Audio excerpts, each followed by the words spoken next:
Kaway-kaway yung mga pinklawan dyan. Taas ang kamay ng mga nanunood dito na pinklawan. Eto na yung inyong idol.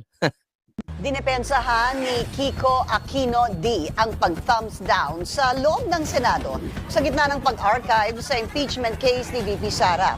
Git niya dahil wala namang nasaktan, wala din siyang kasalanan. Narito ang agenda report ni Hannah T. No harm, no foul. Yan ang Ano yung sabi niya? Dahil wala naman siyang nasaktan, wala siyang kasalanan? Why, tama ba yun? Pagka kayo walang nasaktan, wala nang kasalanan. So kahit na kung ano-anong kagaguhan ng gawin nyo, okay lang? Pambira. Oh. UP graduate to ha. Tingnan ninyo. Parang abnoy. sagot ng isang Aquino sa naging puna ng presidential sister na si Senator Amy Marcos. Nagsagawa kasi ng silent thumbs down protest. Parang tanga lang oh. Yan ang taga-UP. UP graduate. Parang abnoy. Hindi ko sinasabi yung mga taga-UP, mga ano yan ha?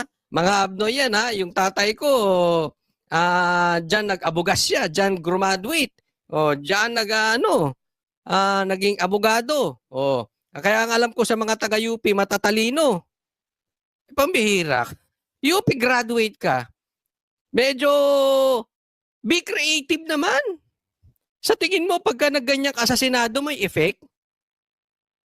Sa tingin mo, ihinto ni Amy yung salita niya dahil may nakaganyang Aquino? Sige nga. Matanong ko kayo. Sinong nagmukhang tanga? Si Amy o ito? Sinong naging mukhang abno? Ito o si Amy?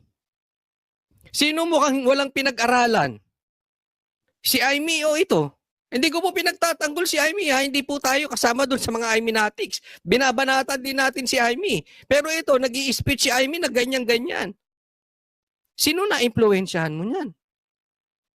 Ginawa mo lang parang tanga sarili mo, parang kang abnoy. Hindi ko rin po sinisiraan yung may mga diferensya sa utak ha, sa pag-iisip. Ang ibig ko lang sabihin dito, parang kang abnormal. College graduate ka, UP ka pa man din. Tapos ganyan ka mag-aasta. Isipin mo, Senate hearing yan. Formal yan eh. Dapat ka hindi ganyan ang suot mo. Sino ba dito? Ulitin ko, sino dito ang sabay habang kumakain tumatae? Meron bang ganun? Ganito yung ginagawa niyan. Lahat ng bagay sa mundo nilalagay sa lugar.